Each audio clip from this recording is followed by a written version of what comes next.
la abundancia del agua en la tierra.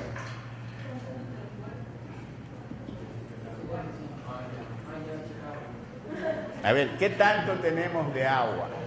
¿Tenemos bastante o tenemos poco? Ya. Ahora vamos a ver el ciclo del agua.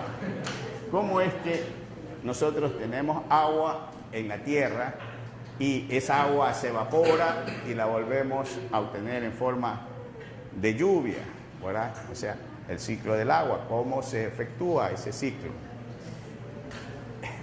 Ya, vamos a ver la contaminación del agua, cómo es que se contamina. Vamos a ver las normas sugeridas para el agua potable.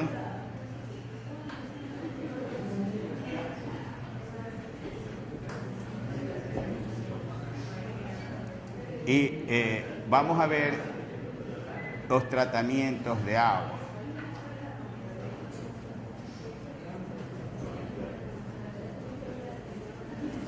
Ya, para entrar a esta parte vamos a recordar algo sobre la química del agua, que eso es lo que ya ustedes han visto, la química y las propiedades.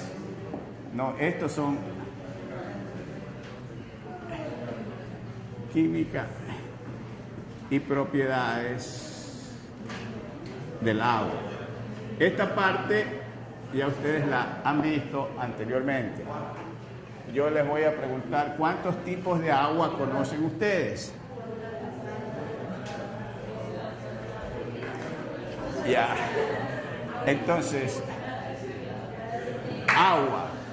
Cuando se habla del agua, yo puedo decir agua potable, ya, y vamos a definir qué es el agua potable.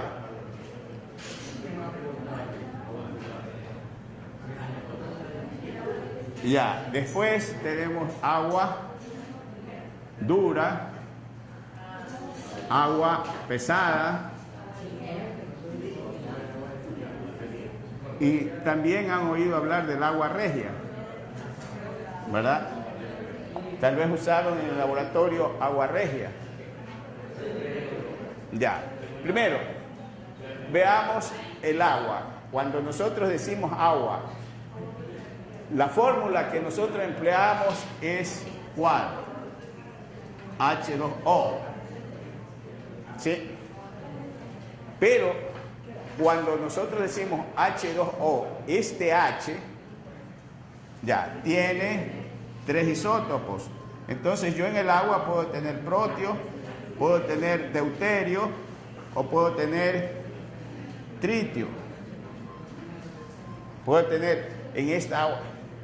También del oxígeno, yo puedo tener oxígeno 16, o puedo tener oxígeno 17, o puedo tener oxígeno 15. Y ya de ahí yo puedo obtener diferentes tipos de agua haciendo estas combinaciones, ¿verdad?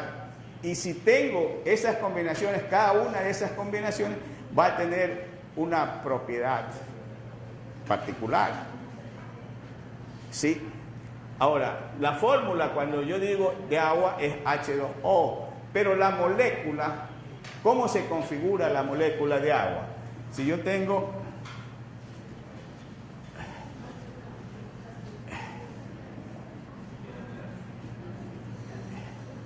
esa es la estructura, hay un ángulo de aproximadamente 109 grados que se forma, y cuando yo hablo de la molécula de agua, yo puedo señalar que el agua es polar, ¿verdad? Es decir, que tiene un polo positivo y un polo negativo. Ya, entonces vamos a suponer que este sea el polo negativo y este el polo positivo. ¿Por qué? Porque el oxígeno tiene mayor electronegatividad y atrae los electrones del hidrógeno. Al atraer los electrones del hidrógeno, esta parte de la molécula de agua queda cargada positivamente. Entonces, de ahí deriva una propiedad que es muy importante, que es el mejor disolvente que existe, ¿verdad? Entonces, esta propiedad deriva de su estructura molecular. Ya. Otra propiedad que se ha visto anteriormente por ustedes es, ¿cuál? El potencial. El puente de hidrógeno sirve para hacer algunas combinaciones, y también el agua tiene la particularidad de que cuando baja la temperatura de 0 grados disminuye la densidad, ¿verdad? Miren, esta propiedad del agua es muy importante para la vida en la Tierra. ¿Qué sucedería si el hielo es más denso que el agua?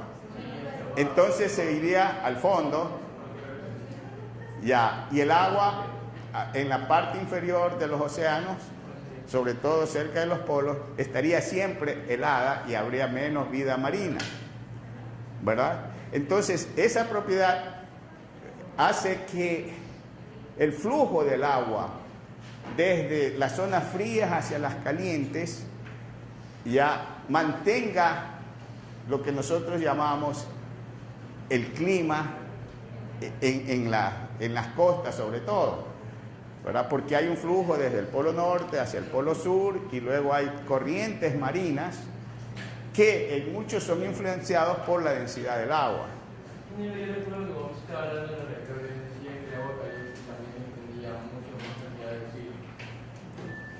No, el agua tiene una propiedad de que puede mantener oxígeno disuelto, y habíamos dicho que esa cantidad de oxígeno disuelto está entre 8 y 10 partes por millón para el agua pura.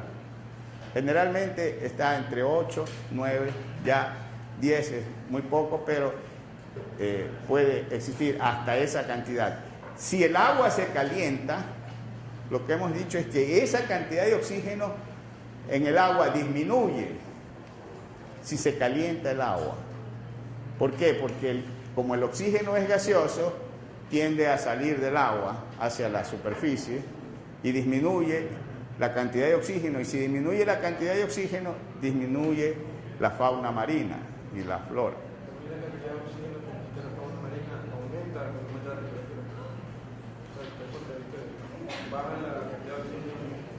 A ver,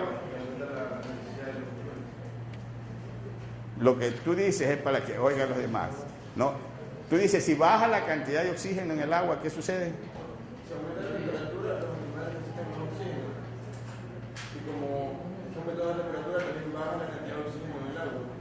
Sí. Dos causas que hacen que mueran más rápido los animales. Claro, eso se llama contaminación térmica.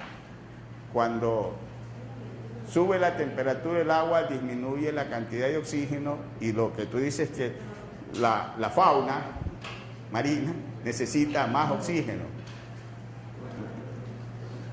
No, digamos, los requerimientos son los mismos, lo que pasa es que ahora le hace falta.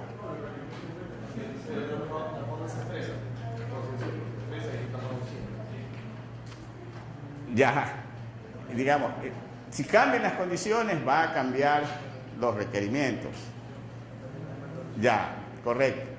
Entonces, lo que vemos es que el agua tiene ciertas propiedades que, si no existieran, el mundo fuera diferente, sobre todo la vida en la Tierra fuera diferente. Sabemos que necesitamos todos del agua. Por nuestra constitución tenemos más del 60% de agua en nuestro cuerpo, ya, pero sin embargo a veces no apreciamos el agua, solamente cuando tenemos sed, pero debemos cuidar el agua, eso es lo que debemos concluir. Estos son los recursos del agua. A ver, una breve historia, ¿no? Es decir, que ustedes probablemente no han vivido antes de 1970, ¿verdad? Entonces, pero ahora ven que el mundo está en una situación que se viene gestando desde hace mucho tiempo, ¿no? Unas veces por causa del hombre y otras veces por causas naturales. Ya, a ver, vamos a ver, ¿qué es lo que tú puedes sacar en conclusión de ese párrafo que está ahí? A ver, léelo, en voz alta. Durante la década de 1970, las entidades de consideración afectaron a un promedio de 24.4 millones de personas al año y crearon grandes números de refugiados por el ambiente. Tendencia que continuó en las décadas de 1980 y 1990. Al menos 80 países áridos y semiáridos, en donde vive casi 40% de la población mundial, experimentan ciclos de sequía que pueden durar varios años. En zonas con escasez de agua, muchas mujeres y niños tienen que caminar largas distancias todos los días, cargando pesadas vasijas y cargas, para llevar a su familia una magra cantidad de agua, a veces contaminada. Bueno, esto que se dice aquí en forma general en el mundo ocurre en nuestro país, ¿verdad? Hay muchos sitios donde no hay agua y la gente tiene que caminar bastante para conseguir un poco de agua dulce, ¿no? Entonces, esta situación ¿va mejorando o tiende a agravarse? Tiende a agravarse. ¿Nosotros podemos hacer algo o no? Claro que podemos hacer, y bastante. Es decir, por muy poco que hagamos, siempre será bueno hacer algo. Hay personas que hacen pozos especiales, que con molinos y calor, para que extraiga directamente de los pozos que están subterráneos. Sí. Ustedes han visto ahí por matemáticas está un sistema para extraer agua de pozo. ¿Sí lo han visto? Si no lo han visto, pasen por ahí, donde está cerca del comedor ese que hay ahí por matemáticas. Allá afuera está un tanque y que con una soga puede sacarse agua de un pozo. Vean cómo funciona eso. Ya, vamos a ver lo siguiente. Ya. A ver, usted niña, lea esa parte.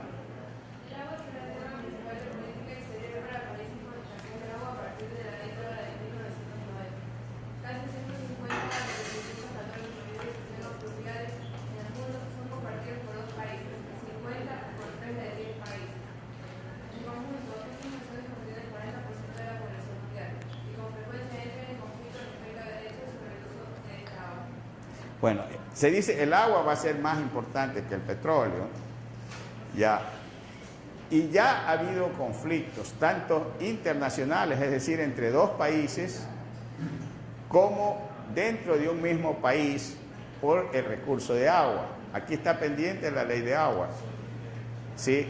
Y ha habido muchos conflictos, porque personas que viven en las partes altas, el agua va bajando y ellos represan el agua y la llevan, como quien dice, para su molino. ¿Y qué pasa con las personas que viven un poco más abajo, ¿no? Más distantes de las fuentes de agua? Se quedan sin agua. Entonces, eso no puede ser permitido. Ese es un conflicto que hay. Y el otro es el derecho que tienen algunas empresas para el uso del agua, ¿no? Una de ellas es la minería, que contamina el agua, y otras como las empresas hidroeléctricas, ¿no? Y ustedes saben que hay países que tienen compartido el uso de los recursos hídricos, que es el caso de Brasil, de Paraguay, ¿ya? Que comparten una represa. Entonces, el caso de Ecuador, que en la frontera con Perú tiene los ríos que van a irrigar el Perú, la parte árida del Perú, pero ya hay convenios para controlar esto. Vamos a ver el siguiente. Ya, estamos hablando de la década del 70 y podemos hacer comparaciones con la situación de ahora. A ver tú, lee en voz alta. Durante la década de 1970, las inundaciones afectaron a 15.4 millones de personas al año, causando pérdidas de decenas de miles de millones de dólares en daños apropiados. Esta tendencia continuó durante toda la década de 1980. En la India, por ejemplo, las pérdidas en esa década. Ya, si comparamos lo de esta década, de los años 70, con lo que está ocurriendo ahora, especialmente hay dos clases de problemas. Una son las sequías y otra las inundaciones. Ya, y en el Ecuador se han visto casos, ya ocurrió hace 2 o 3 años, que se declaró emergencia por sequía. Se asignaron recursos y cuando ya salieron los recursos vinieron inundaciones. Entonces se cambió los recursos que eran destinados para la sequía a cubrir los daños de las inundaciones. Entonces, ¿qué es lo que nos hace pensar esto? Que el clima ya ahora está muy variable, no lo podemos controlar y